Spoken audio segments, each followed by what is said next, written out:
Hey everybody, Aaron Stockin here, holistic nutritionist and pharmacist. Welcome back again to my channel and to part 2 of my video series all about supporting the brain by checking for and supporting imbalances in the body. But before we begin, this is just a reminder that my videos are not in any way forms of medical advice, diagnosis, or treatment, and they do not in any way replace your medical practitioner.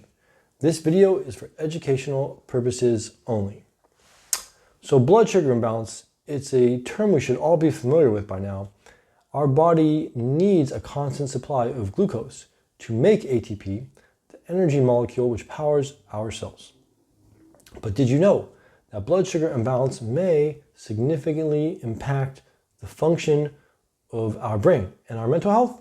People with depression and anxiety have higher risks of blood sugar imbalances like diabetes and vice versa. People with diabetes can have an increased risk of mood imbalance as well, up to 2 times the risk for depression. So we see a correlation between these. So, and as a holistic nutritionist, my guess is that it is a two-way street, that one imbalance can cause another. People that are depressed may not have time or energy to prepare healthy food, and thus blood sugar imbalances can go up. On the other hand, people with an imbalanced blood sugar metabolism due to diet, like think of lack of fiber and lack of whole foods, and their lifestyle, this imbalanced blood sugar level may be fueling their depression and anxiety. And this concept of blood sugar imbalance causing depression and anxiety may not stop just there. Other mental health disorders like ADHD and even dementia may have a blood sugar imbalance component to them.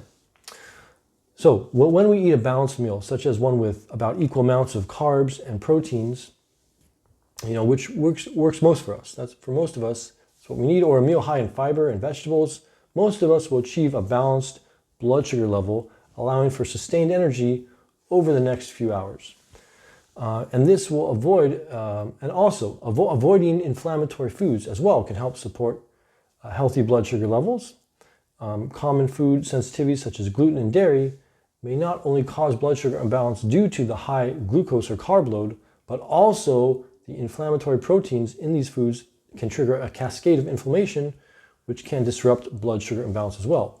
So how exactly is this happening? How is that? So an inflammatory food, it can disrupt blood sugar by causing insulin resistance, more so than just consuming the simple sugar. And I think this is partly because energy is being shunted away from metabolism to the immune system to generate the inflammation. And so besides testing for markers like fasting glucose, hemoglobin A1C, triglycerides, what are some symptoms that you can use to guide you to let you know if your blood sugar balance is being disrupted?